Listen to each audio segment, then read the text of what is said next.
Good evening. We have our long track speed skating team. Plus, you're going to get the 1956 Winter Olympics from Cortina d'Ampezzo. And there's one note I forgot to mention yesterday in the 1952 video. When Canada won its hockey gold, that would be the last gold they would win until 2002. But that's for another video. And first, let's get to the speed skating team. 16 athletes going to Beijing.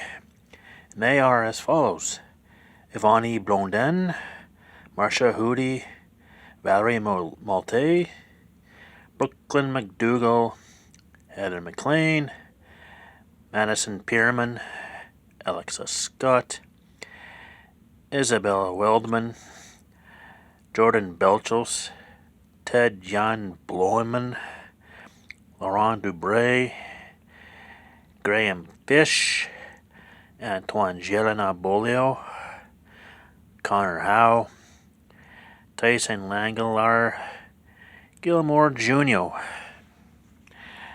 Good luck to all of those in Beijing in next month. And now your free history lesson for the day. That comes from the 1956 Winter Olympics in Cortina d'Ampezzo, the 7th Winter Olympics, held from January 26th to February 5th.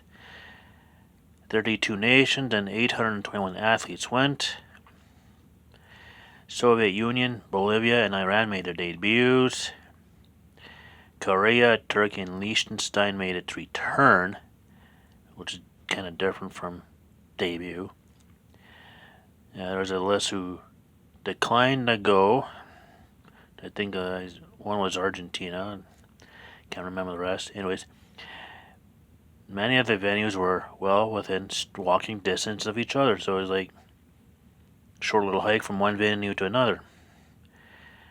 These were the first Olympics to be televised multinationally to a multinational audience, which is called black and white TV.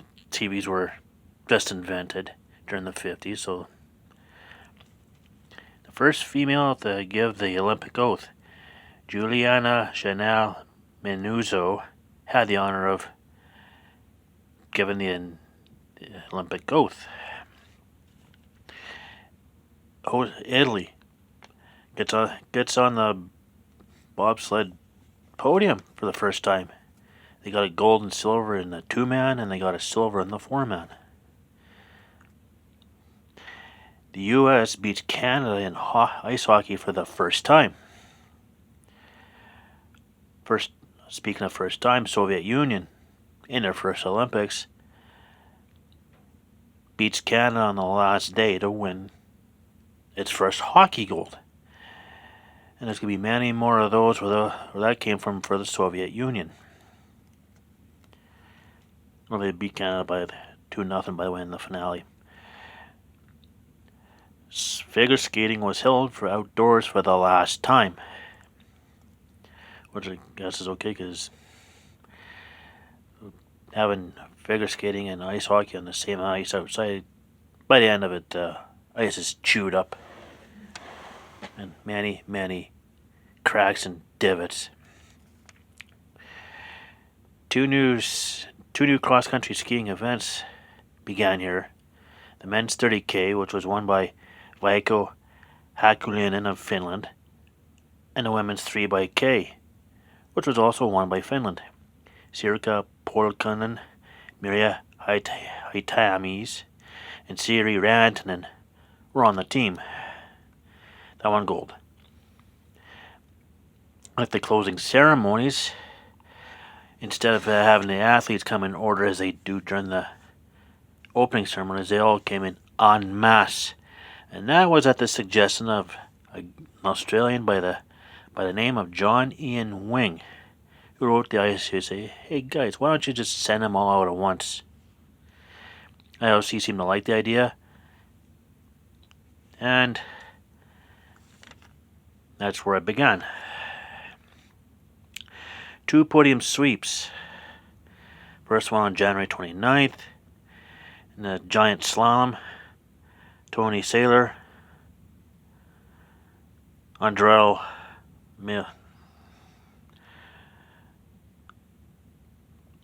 Multimer. I can't even read my own writing. Andrel Multimer, Walter Schuster. No, Tony Saylor, Andrel Multimer, and Walter Schuster finished first, second, and third for Austria. February 1st, in men's figure skating, Hayes Allen Jenkins, Ronald Robertson, and David Jenkins finished on the podium for the United States. So there you go. That's ending the Swedish/Norwegian dominance of sweeping podiums.